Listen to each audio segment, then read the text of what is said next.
by the sound of violence.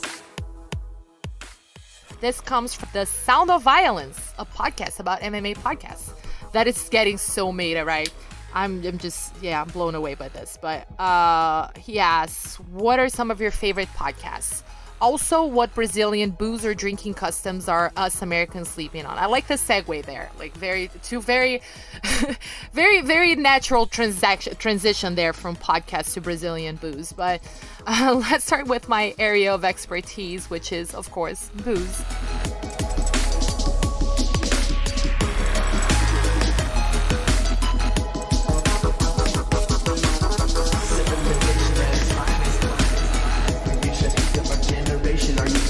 About it all.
By the sound of violence. This fight means absolutely nothing other than they gave Michael Page a gimme fight. And I've never been a fan of that. I mean, you can go back all the way to the days of Rich Chow with Strikeforce, where he would set up some of the cards like this, where you could look at the card and be like, yep, everyone in the red corner is going to win tonight, because that's the type of card he put together.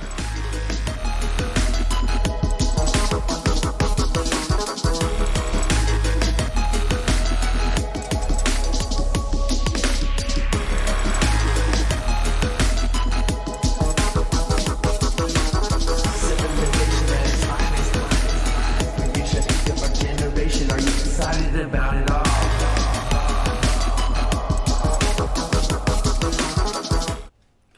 all right, everybody, we are back, and Chris is a sliver, so that's going good. Yeah, we are. Fucking jeez. I am a sliver. I identify as a sliver for 2020. Good to know. Good to know. Cool. Well, we are going to get into briefly Bellator 229. We're going to talk a little bit about that. Actually, I might even talk a little bit about Invicta 37, and then we'll get started on this UFC 243 breakdown. I should mention before we start, though, Judo Bill jumped in chat when I wasn't looking, and I missed his comment earlier, but did you know, evidently, Front Row Brian has a solo podcast? I did not know that. Me neither. So I'm going to keep an eye out for that. I'm going to talk about it next week. But big shouts out to Judo Bill for the heads up on that one. I am 100% going to... We'll have that as a new show next week. I'm curious what that show is like, because Front Row Brian could go a lot of different ways. So I'm curious if it's even at all about MMA, or if it's just gonna be him, like, I don't know, just dunking on people. I don't know what it's gonna be. So I'm curious to see what that thing looks like. But we will go ahead and jump into format. I should mention I'm drinking a Rockstar because it's fucking sober October. Boo! I'm having some sparkling water. I got the Rockstar Lemonade, which is the only good energy drink, pretty much. I just realized I should be wearing that fucking that Padres bucket hat I have, the All-Star Game one, and just fucking wear it like an Aussie. I was gonna say that'd be very Australian of you. You know, I will do that while you talk about something real quick. Hold on a second. Well, Chris does that. I'm gonna talk about Invicta because I know he has zero idea who's fighting on this card. A lot of the earlier card is, I mean, it's a lot of young fighters who have not fought a bunch. So while Invicta's always fun, I don't have a ton to say about the earlier fights. The co-main and the main, though, are pretty goddamn dope. The co-main, here, let me pull it up on Topology since I forgot to do that ahead of time. The co-main is Agapova versus, it's Maria Agapova versus Marilia Santos. I'm probably butchering the hell out of her name. I'm gonna fuck up Maria and Marilia a lot. So Agapova is 7-1. She's coming off a win over Alexa Connors in her in the Invicta Phoenix series, and she before that came off the loss to Tracy Cortez in Contender Series. Agapova is a long southpaw. She gave up her back a lot against Cortez, and she loads up and telegraphs on just about everything. A lot of straights and a lot of left body kicks. Santos, on the other hand, is an ortho brawler.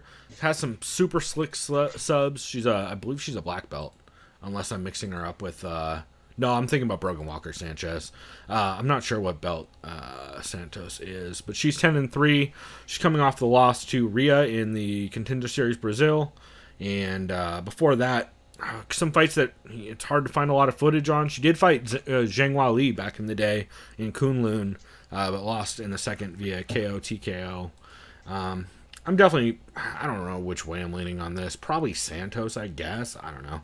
I don't really have strong picks on Invicta cards because good goddamn luck. I do believe Santos is probably going to have the speed advantage, and she does have some slick subs. It's just a matter of whether Agapova can kind of just grind that out and take it into deep water. But that should be a fun fight. And then the main event at Invicta 37 is Pro Gonzalez. Shouts out to the San Diego local Pro Gonzalez. Fighting Brogan Walker-Sanchez, who Pro Gonzalez 9-4, coming off the loss to Vanessa Porto for the title. I believe it was a technical loss or technical decision loss because of the fight ended due to eye poke, if I remember right. Before that, on a 3-fight win streak against Firmino, Ascioli, and Callie Robbins, all in Invicta. And she was on a good run before that. She also looked pretty competitive in the Porto fight. If you go back and watch that Vanessa Porto versus Paul Gonzalez fight, there's a lot of super fun scrambles and stuff in that. It's just a lot of fun. I highly recommend going back and watching it. There's a couple transitions where they're both just hitting like transition to transition to transition in a row, and it's pretty dope. And she's taking on Brogan Walker-Sanchez, who is 6-0. And is coming off the win over Miranda Maverick, who you guys probably know Miranda Maverick as the woman who just took over the, just basically ran shop on everybody at the Phoenix Series 2, getting wins over Victoria Leonardo, Shayna Young, and Deanna Bennett, all back-to-back in a night. And that's impressive as shit. Yeah, and that Deanna Bennett win was actually her getting revenge for a loss that Deanna Bennett had over her previously, which I believe was also, I want to say, the Miranda Maverick win. I want to say she was a decision loss to Deanna Bennett originally, and then she got the RNC in the third. But yeah, Deanna Bennett and Miranda Maverick both ran through that series and met at the top. And with Brogan Walker-Sanchez having, of course, a black belt, as I mentioned earlier, and having the back-to-back wins over Sherry Morosky and the Miranda Maverick win, which in hindsight is super fucking impressive. I'm really excited for this matchup. I'm probably leaning towards Brogan Walker-Sanchez, but Pearl definitely has the experience advantage by quite a bit in this fight, and I think it's going to be a super fun fight, especially if it hits the ground. I think it's going to be fun as hell. So that should be a lot of fun. That's actually happening here in a couple hours. Oh, nice. I think the start time on that is probably a couple hours from now, probably like 2-3 hours from now. 5 o'clock it looks like. So yeah, like 2.5-ish hours from now. So that should be a lot of fun. I definitely recommend watching that. And then, so here's the thing with Bellator 229. Chris, do you have that pulled up on Tapology? I do have it pulled up right now. So we're going to give picks for these top 4 main fights, and it's kind of to prove a point. Okay. I just want you, so I don't even want to break these down ahead of time. By the way, when you look at this Tapology sheet, realize that the top like 6 fights are all post-limb fights. So you'll want to scroll way down. But the first matchup, Kerry Melendez 3-0 taking on Mandy Polk 6-4. You would know Kerry Melendez, Chris, because she is the wife of Gilbert Melendez. Or Giblert, as his fight kit used to say. Exactly. 4-0 in Bellator, one of which was a kickboxing match. So I guess 3-0 in Bellator plus a kickboxing match. And she's taking on Mandy Polk, who Mandy Polk is, oh boy. Well, her last fight was in Bang FC, which, that's a heck of a name. Before that, she fought in Altitude MMA fights a couple times. She fought in LFA and RFA. So, Chris, looking at these two fighters, who are you leaning towards? I mean, I don't know. Oh, wow, she lost to Big Mac back in LFA. Okay. I don't. I would want to say, I guess, was the better camp behind him. I imagine Carrie's coached by her husband for sure. What is this? It looks like just kind of Muay Thai meets grappler. I don't know. I'll go with Kerry Melendez. Yeah. I'm taking Kerry Melendez too. Yeah. Probably via decision, but I don't know. She could spark her out. I'm going decision. Cool. So up next we got Joe Schilling versus Tony Johnson.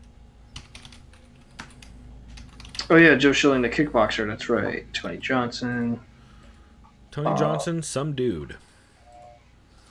Joe Schilling is 4-5, and he is coming off of the wins over Keith Berry and Will Morris in Bellator. Before that, he had losses to Hisaki Kato and Rafael Carvalho. Jesus Christ, way to throw Joe Schilling into the deep end.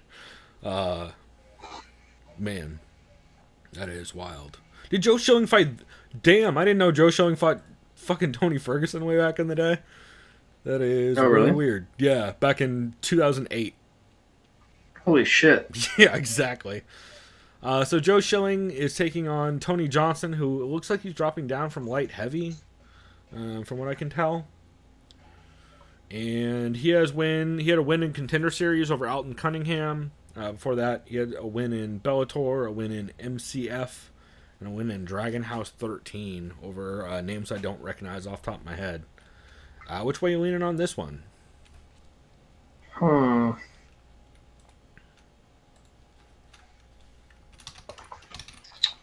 think I'm going to go with Tony Johnson. Really? No idea why. Fan? I know Joe Schilling has really good kickboxing skills. For sure. This is MMA. I just have a feeling he's just going to grapple the fuck out of Schilling. Super possible. Yeah. Cool. In the co-main, we got Sadawad taking on Goichi Yamauchi. Sadawad, 23-11, fighting out of Millennia MMA. He's coming off the back-to-back losses, as a matter of fact. Decision loss to Brandon Gertz at Bellator 219. And prior to that, he had the loss via decision to Benson Henderson back at Bellator 208. Before that, he had wins over Ryan Couture, JJ Ambrose, Zach Freeman. So some decent wins mixed in there, some good competition. And he is taking on Goichi Yamauchi, who's 23-4. Goichi Yamauchi is coming off the win over Daniel Weichel, who we just saw get a win last weekend at Bellator 228. Before that, he had the loss to Michael Chandler, and then wins over Ryan Couture, Murcia, who I don't even remember, and Adam Piccolotti. You leaning one way or another on this one? I think we go with Sadawad. Really? Yeah. Oh, wait. Well.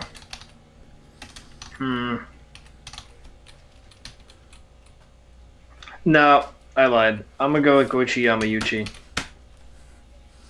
All right. I'm gonna go decision. Yeah, I'm leaning that as well.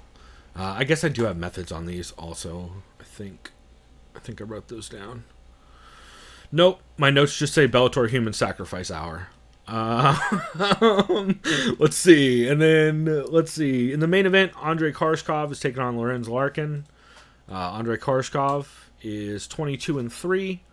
He is coming off of the win over Mike Jasper at Bellator 219. Prior to that, he had a loss via RNC in the 5th against Douglas Lima at Bellator 206.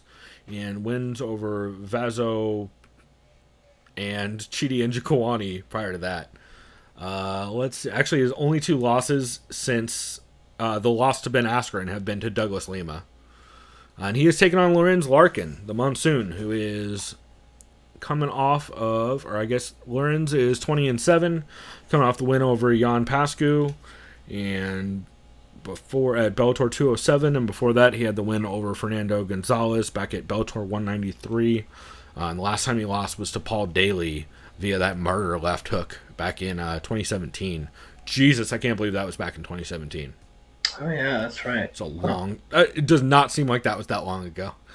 Yeah, that's crazy. Time's a weird thing. You leaning one way or another on this one? I forgot. Is this still part of the welterweight tournament that's going on? Right, the Grand Prix. I don't think so. I think this is outside of it. Okay. Oh, because actually, is there even a welterweight? The welterweight tournament's over. It's the featherweight tournament that's happening. Wait, who won the welterweight tournament? Rory? Isn't it over? Didn't Lima win that thing? No. They haven't even fought again yet. Have they 'Cause not?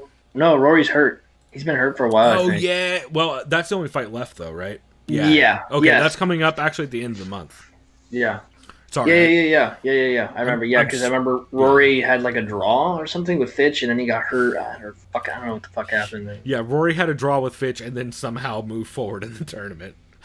Yeah, that whole it's like, dude, it's Bellator. What do you expect? Just the Yeah. weirdest shit's gonna happen. So. Yeah, although to be fair, weird shit's happening in the UFC cards lately as well. Shouts out to Mexico City. Shouts out to fucking Stevens and Yair getting their rematch or whatever you want to. Well, whatever you want to call it. Yeah. Shouts out to Yair being a fucking idiot too. So. Yeah, to be fair, neither one did either one of any favors in that whole exchange. So. Oh no! Hey, bro, how are you doing in the hotel lobby? Hey, fuck you! You're talking shit. Let me shove you on camera. Right. Well, we should just yell "faggot" at each other more. Let's say that on camera too. Cool. Fucking brilliant moves. So are you leaning one way or another on Koreshkov versus Larkin? I think I'm gonna go Koreshkov decision. Yep. So this is my point. As you guys heard on the break, Rich Chow does this thing, especially lately, especially on smaller cards, where you can pretty much just pick the red corner. It's very one-sided matchmaking. The only difference in this one is Goichi Yamauchi's not in the red corner. However, I think everybody would have Yamauchi over Awad going into this.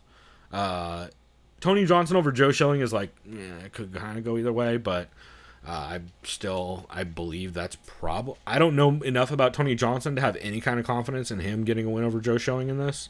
I expect it to be them trying to get Joe Schilling a win. So, I don't know.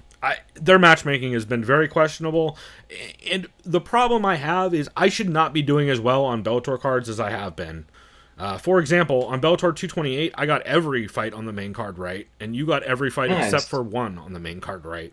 See, that's what's ironic. Like, I have nothing against Bellator. I just don't really like it, if I'm honest. I like the tournament shit. That's cool. I like Bellator. I hate that a lot of times the matchmaking is just not competitive. It's a lot of fucking showcase fights for dudes, and they do that pretty consistently. I don't like Bellator a lot because they feed too many people. Like dude, MVP case in one, Mr. Canderson Silva. Like, come on. That's the thing is, MVP goes from fighting Douglas Lima to fighting a dude who's 3-1. That's why I don't like Bellator. Like, no, after fighting Douglas Lima, you should fight someone who's near the top of the rankings too. Like, fuck off with that. Yeah, and it's weird because Bellator originally started out as just pure sport, pure competition tournaments format under Bjorn Rebney, where they would do kind of a combination of PFL and Combate, where it's a bunch of Latin fighters and whoever else they could get at the time, and they would just throw them all in a tournament. You fight through the season, winner of the season wins the belt, start a new season. And so it's weird for them to now move to that Strikeforce, Rich Chow, Scott Coker model of, well, we want to build somebody, so we're going to have Heather Hardy fight people who she probably shouldn't be fighting, and then the second we give her actual competition, she gets head kicked. Or like, hey, we really want, like, it's a problem, and it's a consistent problem. So I don't know. I don't know what to make of it. I like Bellator. I think Bellator can be very competitive. I think a lot of times their matchmaking, especially recently, is holding them back from that. It's a fucking bummer. So that was kind of my point. That was why I wanted to do picks for this, because I know Chris probably doesn't know most of those fighters we just mentioned, or knows, you probably know like one half a lot of those matchups, right? Yeah, a couple. That's like a handful of them. Yeah, so that's kind of my point. There are some fun fights on that also. Anatoly Tokov is fighting on that card. Also, Vladimir Tokov is fighting on that card. So there's definitely some fun fights, but yeah, I don't know. I'm starting to get real wary about their matchmaking, especially on these smaller cards. It's very deliberate in a way that's kind of gross. So that's all I had to say about that. But we are going to get into a much more interesting breakdown here, where I'm going to let Chris go ahead and take over as we go into this UFC 243 breakdown. So, in my terrible Australian accent, not as bad as Conor Rebus's, we're going to fucking Melbourne, because now we're going down under, and I'm just kidding, I'm not seriously going to fucking preview every card like that. That's not a fight. Yeah, no, this is a fight, right? First off, we have, I think this is men's bantamweight bout between German fighter Khalid Taha, 13-2, going up against Brazilian fighter Bruno Silva, also the guy who, this motherfucker is in Henry Cejudo's camp with Eric Albarcharin, whatever the fuck his name is. I'm not calling him Captain America. That's fucking stupid. Yeah. Let me see. I swear to God. Yeah, this is him. Yeah, because I remember when Cejudo was fighting Moraes during one of the during one of the face-offs, Marlon Moraes was like cussing at someone in the back speaking Portuguese, and it was Bruno Silva, and they said he's part of Cejudo's camp. Like one of his boys. I could be wrong, but I'm almost 100% positive he is in Cejudo's camp, so that's a big deal. Khalid Taha, we saw not end the hype train, but definitely didn't help Boston Salmon when he got starched by Khalid Taha in 25. That fight. Yeah, Boston Salmon, I think, was a professional boxer too. At least had a couple of pro bouts, so that's why he's pretty hyped up. Yeah. And he's from Hawaii. I think he's in Max's camp or near there. Somebody like that, yeah. Yeah, so this should be interesting. I've never seen Bruno Silva fight. This is his UFC debut. I'm very intrigued now that I know that he's in. And I forget what the fuck is the name of Cejudo's camp or gym. I'm not even sure, because I know Eric Albarracin works with a bunch of people. Because he worked with what Brazilian team is it? Well, I know he's the head coach for Paulo Costa. Right, and he's worked with, he's been one of the head coaches, or not head coaches, but one of the main coaches on a bunch of the, I want to say Tough Brazil. Like, stuff. All the cringe aside, the guy's a fantastic head coach. He knows awful to listen to, but a great coach. Yeah. I can't remember, what was it, JRE, where he was wearing like a Captain America onesie, and Joe's like, what the fuck? Take that off. It's the worst. Like, what the fuck? Oh god, that's like, I can imagine like someone say, you will address me as the mighty Thor, and they're like fucking carrying around like a thing of Mjolnir where they go. Like, yeah, that would get old in the first fucking 30 seconds. Yep. Jesus. Oh no, you know what someone's gonna do? Some fucking head coach is probably gonna get like Tony Stark's fucking goatee. And, oh yeah, never mind. I can imagine. Oh god. It's like, that's why you leave that shit to the fucking comic books and the films, man. You can't. Yeah, I don't know. I'm gonna go right now with Taha. I wouldn't be surprised if Silva wins, based on what camp he's fighting out of. But I'm gonna go. Nah, fuck it. I'm gonna go Silva. I'm gonna go Silva decision only because I haven't seen him fight. Fuck it. Yeah. I get that. So I'm leaning Taha. I think this is gonna end up being a fucking brawl either way, and either dude could easily get clipped. I'm leaning Taha mostly because he does roll well in brawls, as seen in his last couple fights. Even in the fight he dropped to who was it, Nadir? Am I mixing? Oh, Nad Narimani. The fight he dropped to Nad Narimani, he was still banging up Nad Narimani anytime he wasn't getting wrestle fucked. So I think a lot of this is going to be them banging in the pocket, and so I am, I'm leaning Taha probably via TKO in the first, but I would not be surprised either way. Silva's got a pretty kick heavy game, which could kind of make things interesting, but I have a feeling Taha is just going to clip him in an exchange. And the odds on this fight. Taha is a minus 238 favorite to plus 192 of Bruno Silva. Yeah. Next up, we have a women's flyweight bout between Nadia Kassem.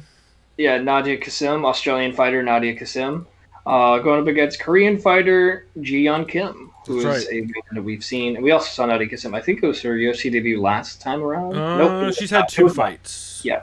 Last time we saw her, she lost via submission due to armbar from the hands of Montana De La Rosa this past February. Ji-yeon Kim, last time we saw her, lost a decision to Antonina Shevchenko. Yep. Oh, wow. That was a year ago, though, almost. Yep. 30th. So, you okay, buddy? Sorry, the dog's being... Oh, he's good. Okay. Yeah. Oh, by the way, for all you creeps out there, go ahead and check out Nadia Kassem's Instagram. You're welcome. Yeah. I don't know how to say this without being a dick. I think Ji-yeon Kim's gonna win this decision fucking handedly.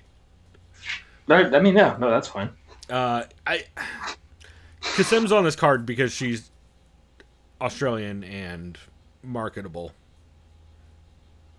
I've heard she's made some improvements. I heard she has also been doing a lot more strength and conditioning. I believe it was Casper and Dennis from Submission Radio on John Morgan's podcast was talking about that.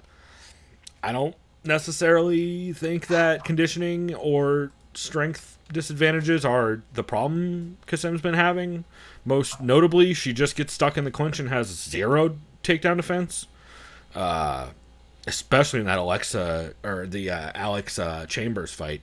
Boy, go ahead and watch the first exchange of that up against the cage, and where Nadia Kassem just decides to go 90 degrees sideways against the cage for some reason. I don't know. Oh, I think I remember that. That was fucking weird. She lifted her leg and took herself down. It was weird. I want to see what you're talking about. See if her Instagram's like a thirst trap or some shit like that. It's not a thirst trap. Yeah, I don't know. She has 100% what Conor Rebush would describe as rote striking. She looks like she's fighting a heavy bag a lot of times, just chin up and like doing combos for combo's sake. A lot of kicks, all of them naked.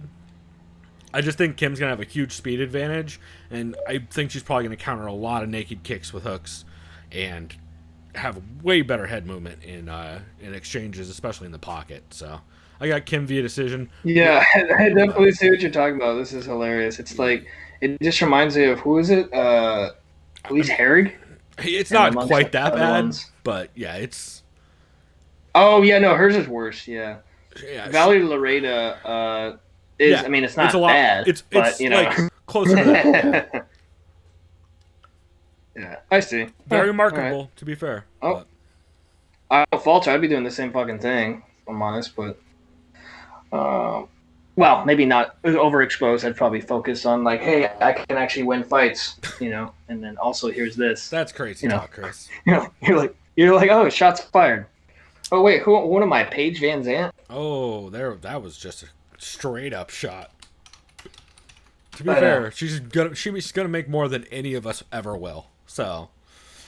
Yeah, maybe I would have made more money if I was if I still believed in Jesus as my savior. Just kidding. I know.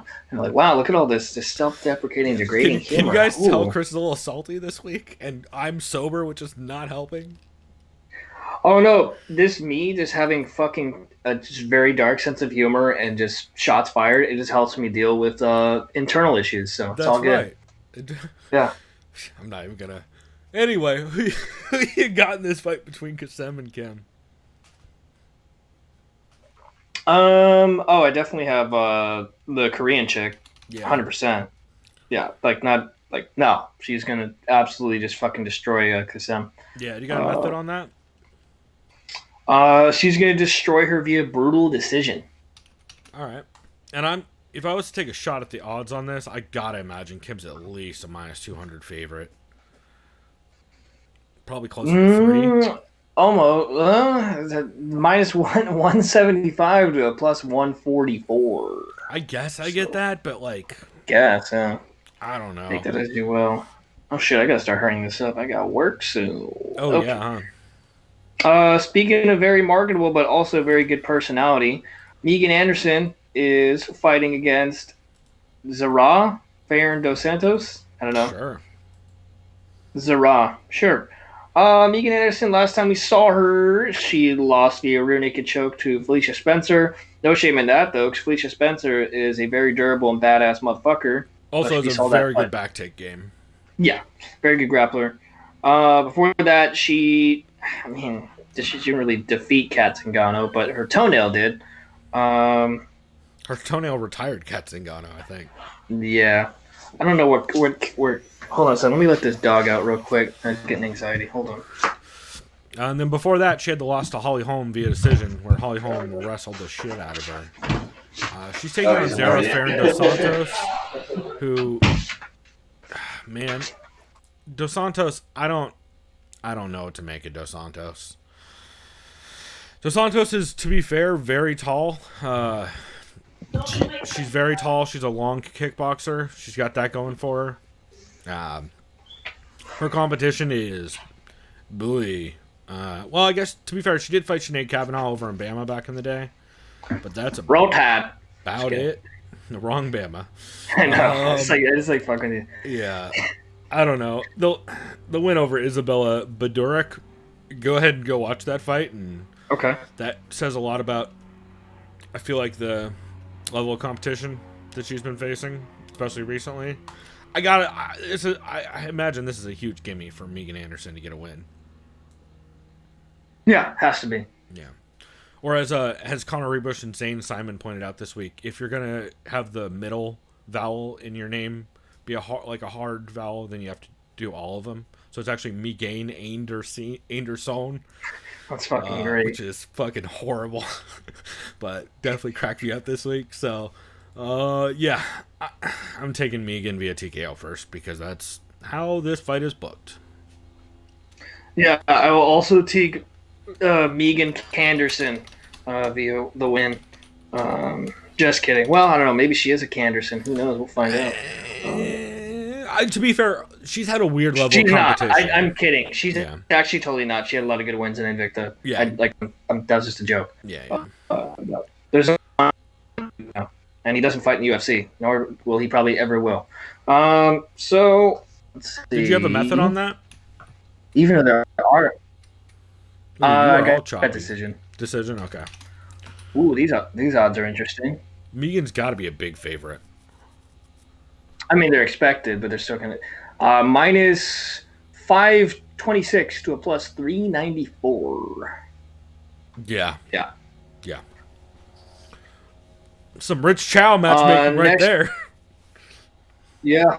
Next up, we have a welterweight bout between Kiwi fighter Brad Rydell or Riddell. I always forget how you say it. I think it's Rydell. I just think of the helmet company Rydell. I always think of Buddy Rydell, but I forget what it's from. He's going up against. I think it's Rydell. This is our first rivalry matchup between a Kiwi and an Aussie. He's going up against Aussie fighter Jamie Malaki. By the way, great last name. That's Malarkey.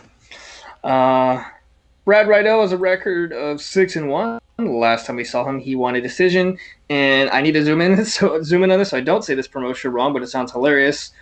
Wollongong Wars. Oh. Or Wollongong Wars. Pretty sure that was offensive to somebody.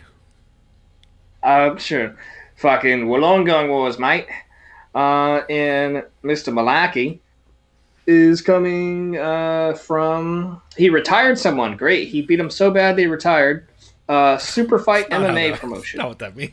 I know. That's why I like saying, come on, dude. You got to play along. Shit. Although I do like Urban... It sounds better, too. This dude's Beat fought him so bad he retired. Yeah, this dude's fought in a lot of... I guess, actually, it's mostly just... Oh, there are a couple great promotions this dude has fought for. Brace is like, that's an okay name. Super Fight, better name. Urban Fight Night, even better name. And my personal favorite, Rochambeau MMA 2. No way, that's real. Is that real? Holy Yeah, fuck. You scroll down, he Dude, fought for Rochambeau that's MMA. great. That's fucking amazing. Really oh good. my god.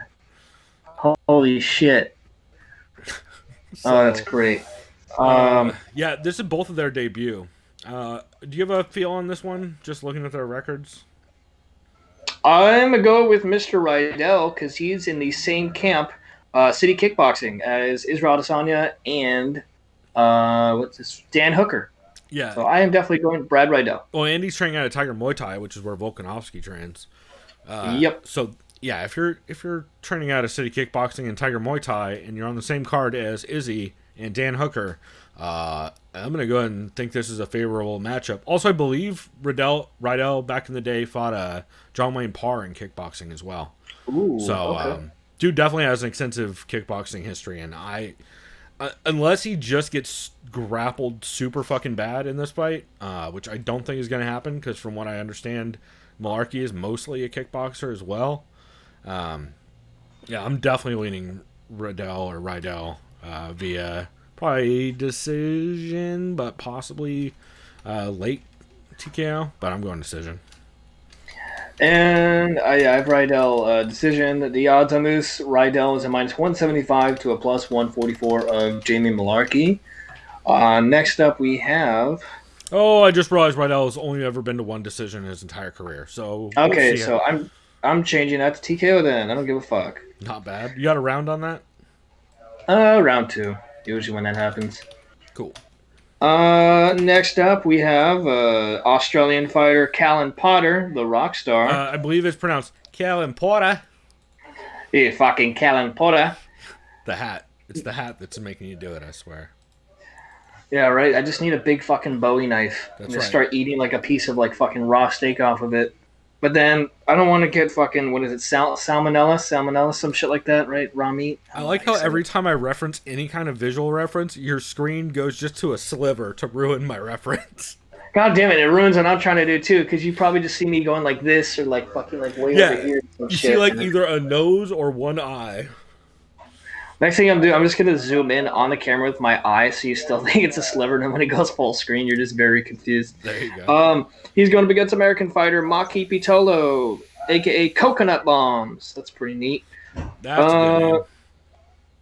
Callan Potter, the rock star, he had his UFC debut last February, where he lost to Jalen Turner via punches in the beginning of the first round. No, at the end of the first round. No. 53. I keep reading it like as a hockey thing. Yeah. 53 seconds into the first round. Correct. That's how hockey scoring works too. God damn it. He lost to Jalen Turner. Maki Pitolo, this is his UFC debut. Fighting out of Hawaii. Oh, Yep. cool. Okay. And his name is really fun to say. I don't know. I feel like I don't think they'd want to be trying to set up the Aussie to win, because no one's really. I mean, a can is basically who you fight or who you fought, and the record, strength of schedule. And I'm not calling Maki Pitolo a can at all. I've never seen him fight, so that'd be a disservice to do that. But I'm just gonna go on a whim and say Potter's gonna win via decision. All right. Yeah. I've got Pitolo mostly because he looked really good in Contender Series. Oh, okay. In his fight against Justin Sumter, he looked real good. I think he seems to have the better level of competition, at least from what I can tell. More notable promotions he's fought under, that kind of stuff. I don't have a ton of confidence in it. I just have a feeling he's probably just going to push the pace and try and push Potter back and bang him with hooks to the head and body. And I think that's probably going to be enough to get the win. I'm taking him TKO first. Tigo first? I like it. I mean, his name is Coconut Bomb, so if that happens, I'd be like, I told you so kind of thing, right? Yeah. Let's see. Oh, yeah, let me pull up this next thing and look at the odds. Shouts out to Sean Sheehan in chat, which I know, I cannot... OBS is totally fucking me. I like how we got a sliver of Chris going, but if Chris's internet was any goddamn better, it wouldn't be a problem. I'm working on it. Well, I don't know. I've been hardwired and it still does that too, right? It's better when you're hardwired, but to be fair, now that we have Shawnee Podcasts dropping in chat, we gotta fucking fix this OBS bullshit. I got my roommates out watching TV too on the Wi-Fi, so that definitely doesn't help. That's definitely yeah. Let's see the odds. The fuck am I looking at? Oh yeah, Harry Potter. No. Maki Patolo is a minus 323 to plus 257 over Callan Potter. Yeah, I mean, a lot of these fights feel like they're matchmaking a super specific way on a lot of them. So yeah. 100%. Next up, we have another Aussie fighter, Jake Matthews, going up against Swedish fighter Rostam Akman, who is a goddamn Sasquatch, at least if his photo is correct. Actually, you know what? He is Sasquatch because his photo is blurry and he's hairy. What do you know? Now I just give him a nickname. Look how that works out, right? Please don't murder me. Jake Matthews, the Celtic kid, last time we saw him was UFC Fight Night 142. Oh, almost a year ago, December, when he lost via Anaconda choke to Anthony Rocco Martin's life. All right, well, since Shawnee Podcast is dropping in chat, dropping Pod God, I'm officially going to have to bring it up. Sean Sheehan, you know there's a show called Pod Gods, right? Because it's been around for a while. I actually know the dudes that run it. So, well, I will concede you are the Pod God. You should probably give them a shout out one of these days. Or at least check out their show. You'd probably like it. Also, Sean Sheehan's giving you big props on the hat, which it seemed appropriate, right? Very appropriate. That's for you, my friend. Mr. Sasquatch, Rostam Akman, last time we saw him, that was last June. Okay. He lost decision to Sergey Kondazko. Saying that way wrong, but okay. I think they're setting up Jake Matthews to win this. It feels that way, right? But then again, has anyone ever defeated Sasquatch? I mean you have to find him to beat him, so it's a real... Yeah, so, I have Jake Matthews by blurry decision. Yeah, I could see that. Is it just because the other dude's fucking picture on Tapology is the worst? Yeah, he's hairy. I don't, like, anyone could shave. I don't give a fuck about that, but it's blurry. So, like, come on. That's clearly, I have to make that connection. I mean, you're hairy and you're blurry. Like, it's a real good point. Also, Sean Sheehan making strong points in chat again. He did popularize Pod God, so that really Geo and Lax dude should be thanking him. I'm gonna have to. You know what he should do? He should just bring back and make popular again Pogs and just be called the Pog God. The Pog God. That'd be pretty good. Luck ever saying that in a way people can understand what you're saying. Yeah, would you say the Pug God? You like pugs? No, big pug Pogs? fan, dog. Yeah. Puds? Oh, you like puds. Okay. Ooh. Yeah, nailed it.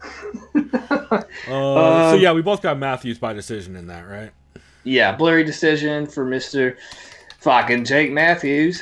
Let me pull up this next fight, and I'll give you the odds. Let's see. Odds here in this fight. The hometown favorite is the favorite at a minus 370 over a plus 287 of Sasquatch. All right. This next fight we have, is this another rivalry fight? Shawnee Pogs in the chat says he used to love Pogs back in his day.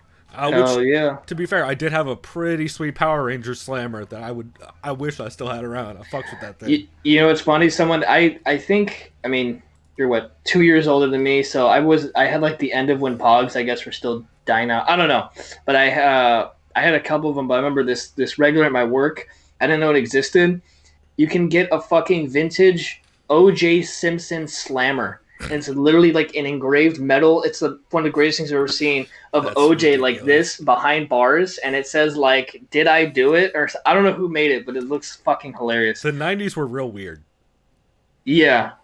Trying to see where the fuck this guy's from real quick. Which one? Jorgen? Yeah. What? Oh, Cape Verde must be an island. Okay, I just wanted to give. Cape Verde? I just want. Oh, Cape Verde. That works. Yeah, I was like Cape Verde. I'm like, maybe it's because it's a name. Like, nah, that doesn't make sense. But that's a thing. I'm not gonna make that a thing. Yeah, Jorgen De Castro from Cape Verde is 5-0. This is a heavyweight fight. He's going up against Aussie fighter Justin Tafa. Last time we saw Jorgen De Castro, this was a contender series where he defeated Alton Meeks via leg kick and hammer fist near the end of the first round. Yep. Last June.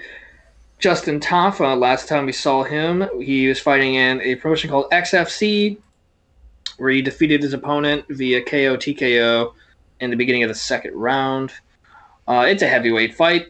Everyone has a puncher's chance, unless you're Stefan Struve. Just kidding. He did knock someone out before. I'm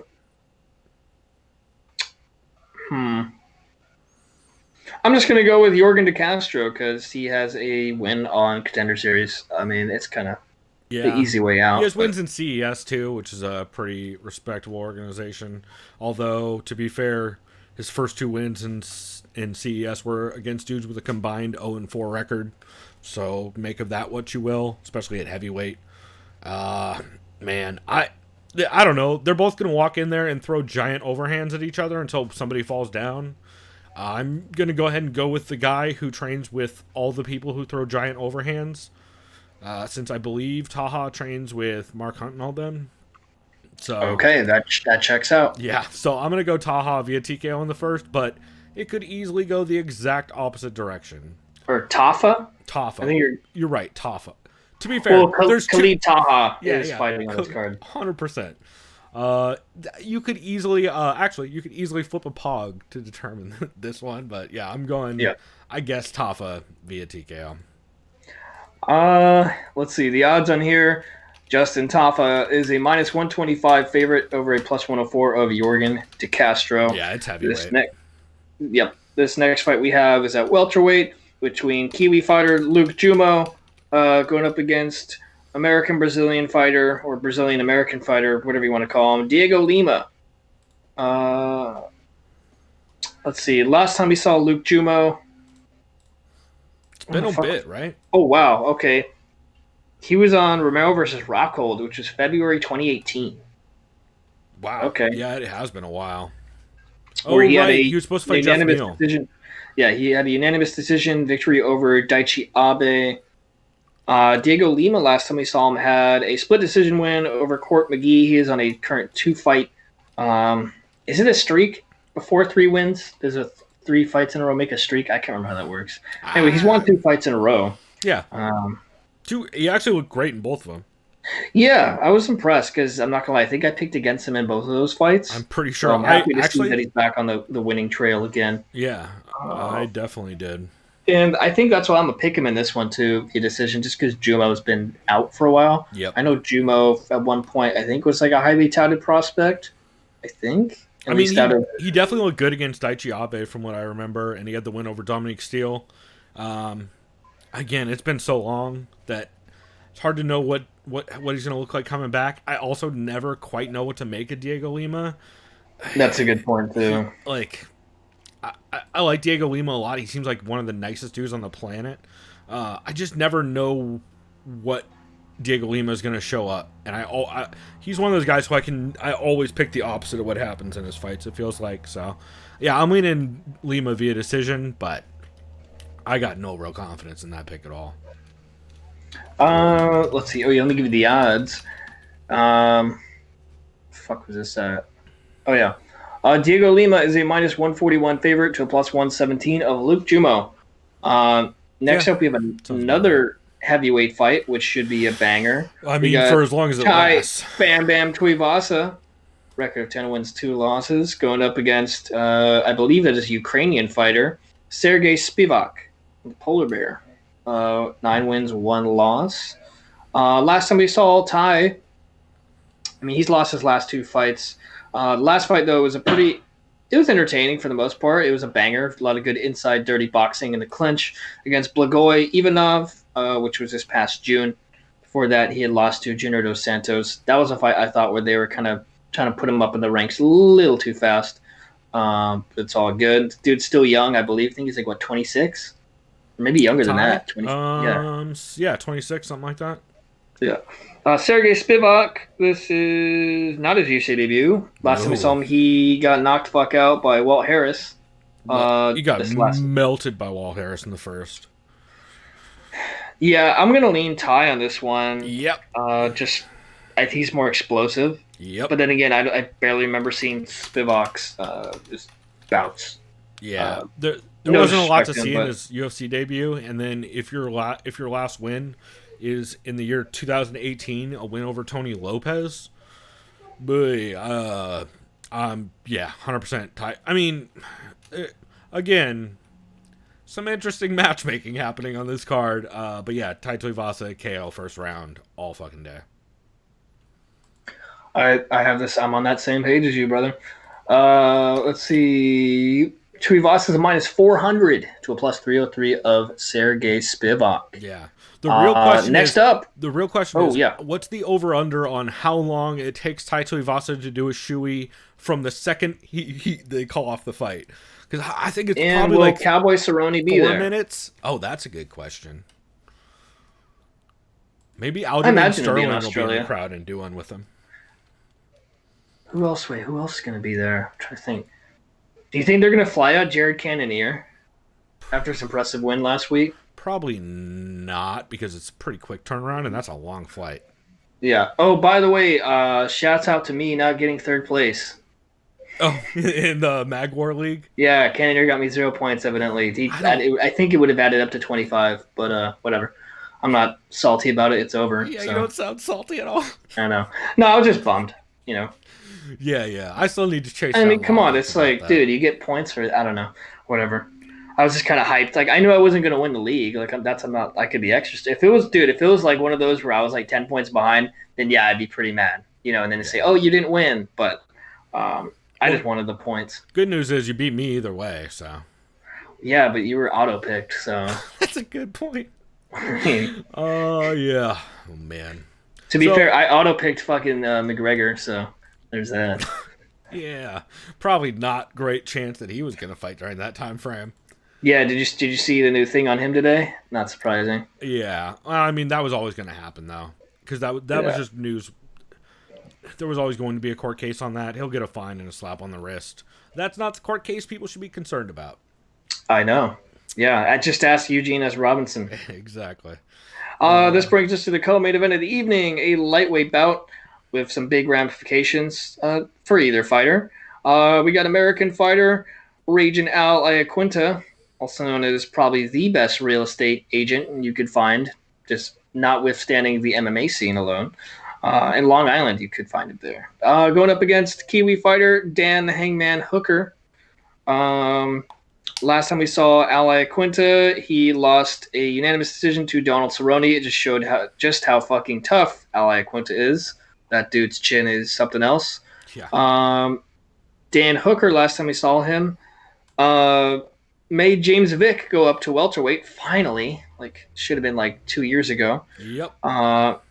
With a massive just duck. It's like a fucking dodge feint. I don't know how to describe it. It was just kind of like one of those, because he didn't really have his guard up. He just kind of had hands wide, left hook with the fucking bam right there right on the button. Yeah, they're right there, Fred.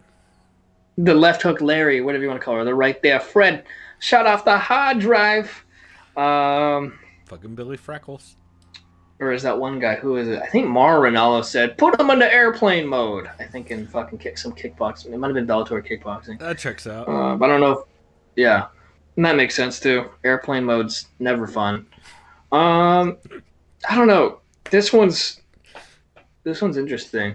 Yeah, I see. Um, Going into this fight, I was really high on Dan Hooker. Because I know Dan Hooker has good jiu-jitsu too, right? Yeah, he definitely has a solid ground game. He's hit he has a solid guillotine. He caught it on Mark Diakese back in the day, and evidently he's really good at guillotining dudes named Mark. All the Marks he's fought in his career, he has guillotined, which is a pretty cool. It's pretty cool. Well, record I'll to tell you have. this: he's definitely not going to guillotine Ali Quinta unless he drops him with something heavy and can get Even the then, lock yeah. in, get those locks in. But No, I think I'm gonna go with Al in decision on this one. I think he's just Really? gonna jab. I don't know though. yeah. The big thing that is coming This down one's to tough for to me call. is I don't know that Dan Hooker is going to work behind a jab consistently enough to keep Ali Quinta off of him. And especially after hearing Aljamain Sterling on his podcast talk about how Al has been working a lot of wrestling in the lead up to this fight and getting back to a wrestling game, since he just spent way too much time kickboxing with Donald Cerrone when he should have been pushing at least mixing in the wrestling more. And hearing Aljo say that and hearing how he's vocally talking about how much they're focusing on it, that gives me a little bit of pause, because with this only being, if this was a 5-round fight, I'd probably take Dan Hooker. I just don't know that Dan Hooker's going to be able to box him up or kickbox him up at range enough for Ali Quinta to not at least put him on the cage and take a round off of him. Oh, am I going to do the thing where I pick Ali Quinta again, even though Ali Quinta keeps burning me? I'm picking him again. I am. If Al can work any kind of wrestling game, and as long as he can pressure Hooker to work off the back foot and not let Hooker work his jab and box him up at range, I'd probably lean Al. The step in knee from Hooker is going to be a big thing. Al's been caught with knees pretty consistently, especially with the more he pressures. He walked into knees against Cerrone, and who else did he walk into knees against? Somebody else. But Cerrone consistently was able to do that. And Dan Hooker is very solid with countering with knees. But yeah, I'm taking Al via a close decision. This could really go either way in my I have mind. the same exact sentiment on that. The odds: Dan Hooker is a minus 169 favorite to a plus 141 of Raging Al. It makes sense. I'm not really surprised. Al coming off a loss, Hooker coming off a definitive knockout. Also, with Hooker being a long kickboxer and Al just losing to a long kickboxer, I could definitely see it. Yeah. And then that brings us to the main event of the evening. A very, very good fight between current middleweight champion Robert Whittaker and current interim middleweight champion Israel Adesanya. Who's also, I forgot, dude. I forgot he's fucking undefeated. He's 17-0. Very impressive. I actually forgot about that. Last time we saw Bobby Knuckles, unfortunately, he had to pull out of a fight against Kelvin Gastelum due to an emergency surgery for a hernia. Due to his whole entire guts trying to fall out of his body. Yeah. Before that, he won 2 fights against Yoel Romero, which was insane. The last one I thought was a draw, but I keep mentioning that. But that's fine. He won the fight. You know, don't leave the fight in the hands of the judges. I know. Don't you hate that? I actually hate that. That's a stupid. That's a logical fallacy there. Well, it's all matchup based on who you're fighting. Yeah, it's a fucking dumb Dana White quote from like the. That's all. It's literally a logical fallacy that makes it's all matchup based, and either you have submissions and knockout power, but what if your opponent's just as good as you at that? Then it's going to probably go to the distance.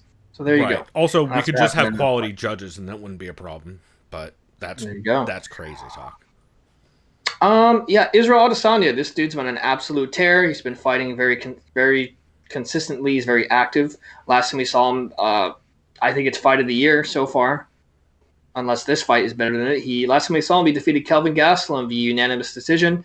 I remember I had it 2-2 going into that final round, and then I think Adesanya clearly won that final round, especially with he had 2 or 3 knockdowns. Yeah, and almost finished Gastelum. It was wild. That whole fight was so.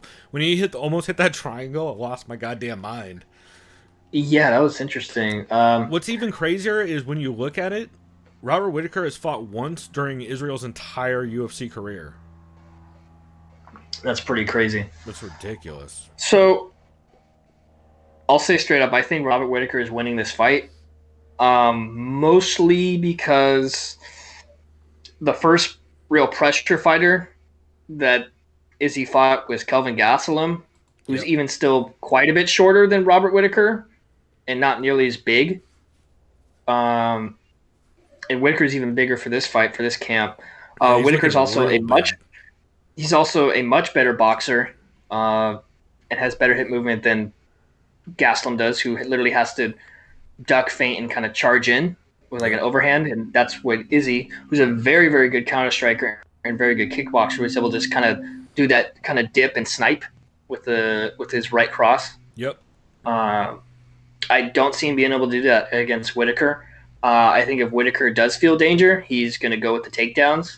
And I think Whittaker has good enough wrestling to take down Izzy. I know Izzy's about 4 inches taller. He's a lot longer and has good. I think Izzy does have good takedown defense for sure. Really good takedown defense. As Sean Sheehan actually in our chat points out a lot of times, he's really good at grabbing the overhook and getting wrist control and just shutting down entries immediately.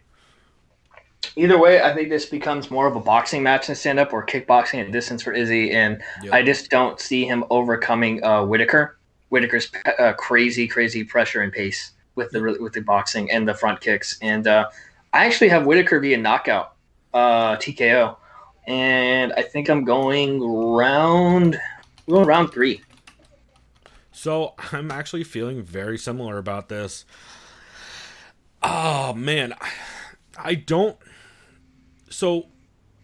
know what to make of Whittaker's wrestling in this matchup. Probably not much of it. Probably not much weight should be put into it, considering he doesn't use it offensively really ever.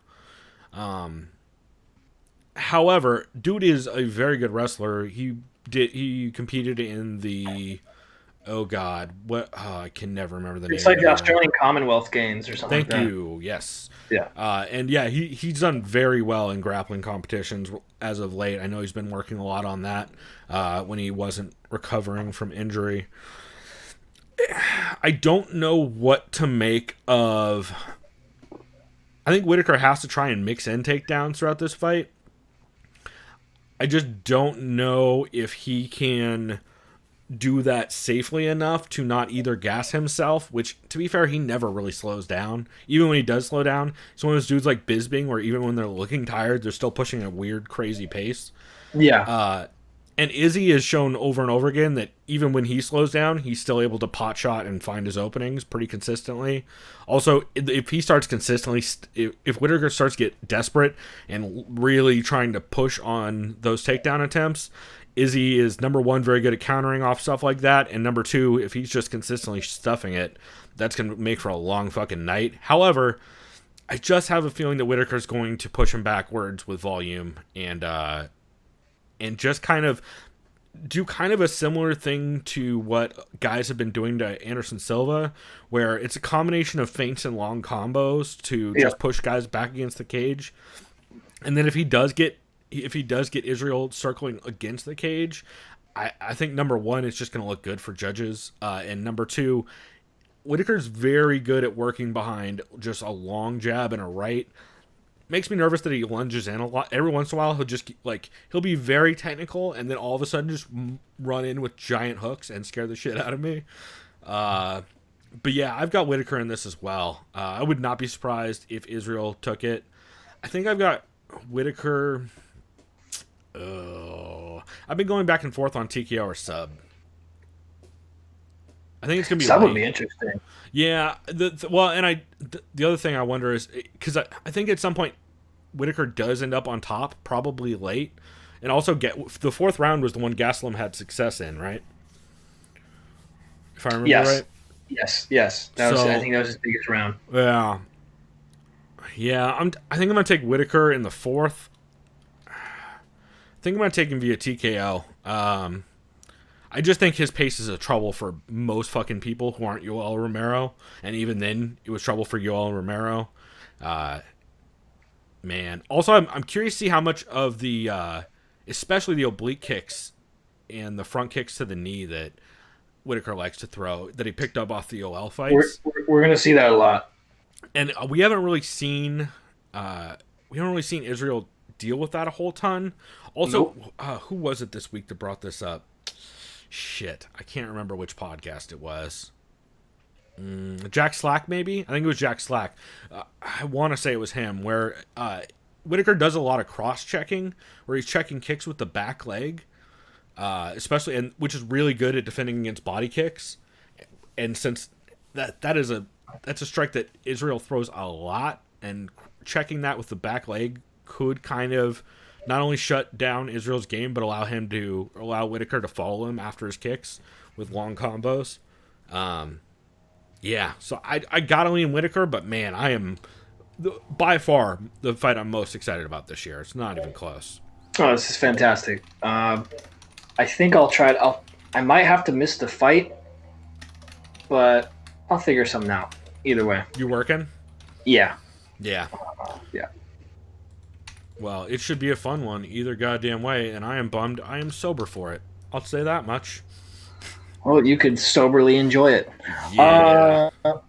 Just have a cigar or something then. I don't know. Oh, I will definitely have a cigar. Don't you worry. Dude, actually, that just reminds me. There's some brewery. Of course, we're bringing beer into this again. I keep getting an ad for it. It's called, I think, Athletic Brewing Company. I don't know if they're based here in San Diego, but Weird. they have craft beer that is non-alcoholic. Apparently, all of Why would you do that? Yeah, I know. Boo. Yeah. Ugh. Huh. It's like, hey, this O'Doul's tastes really good. To be fair, I heard Heineken Zero is fine, or whatever the like alcohol-free Heineken is. It's supposed to be all right, but like also it probably tastes like Heineken, which is a problem. But Yeah, real skunky. what are odds looking like for this fight right now? Most of them are even. If I'm Yeah. looking at all of these, like it's at 110. Yeah, across the board. The one that we've been going with that I don't name, this one has Izzy at -119 to a -103 of Bobby Knuckles. Yeah, I could see it. Especially with the amount of talking he's been doing. I'm not surprised he has a little bit of a favorite on the line. Just with the public betting. So, And man, should be a fun one, though. I'm looking forward to it if I can catch it. That is it for me, though. I have work in less than an hour, so I got to hurry the fuck up. Well, we will go ahead and wrap this up here then. It's been fun. Yeah. Cool, man. Well, yeah. as always, you guys can find us on Twitter, TSOV Pod. Hit us up. Let us know what podcast we should be checking out. Or drop in chat like old Shawnee Podcasts over here, the Pod God. And let us know. Shout out to Sean. That's right. Sean Sheehan of Severe MMA Podcast, of course, which we talked about earlier in the show. So check that out. As always, you can hit us up via email as well, christhesoundofviolence.com. I don't know, man. Let us know what cool shit to listen to. Like and subscribe on the YouTube channel. That helps, evidently. I don't know. Do what you wanna. And we will be back next week. Talk about the Tampa card, right? I have no idea who's fighting, but it should be a good one. It Hopefully. is... Here, I can pull it up. It'll take me 2 seconds. It's somebody... it's Michelle Watterson and JJ, right? Ooh, okay. That should be cool. Yoanni and Jacek and Michelle Watterson. Crone Gracie, Cub Swanson. Brock Weaver's on that card. Mackenzie Dern makes her return. Should be a fun one. Cool. Actually, that undercard is more stacked than this undercard, which is fucking insane. Yeah. Jesus. All right, well, we will go ahead and wrap this here, but we'll talk to you all next week. So until next time, everybody, go do something decadent. We out. Late.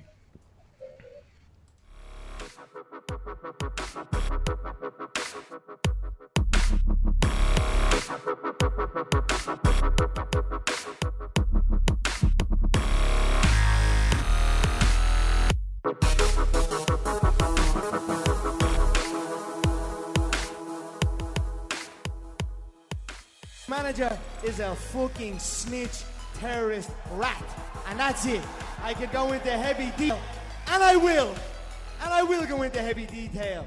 He was pulled off of a flight going from Cairo, Egypt to New York City on September 11, 2001. He was caught with 5 passports in his possession. He turned informant and turned on the people that he was working with. He is I don't even know how that man is in this fucking country. We're all facing, I'm sure everyone here, the Irish people, are facing all this immigration stuff on the way over. My own people are facing it, my family. It's getting stopped at the airport and this and that. And then you've got this man with such a crazy background, Ali Abdelaziz. and he's rocking around free. It begs belief, to be honest, but hey, don't ever take information from an informant, and that's what that man is doing. He's a rat bastard, and I'm gonna get him on Saturday night.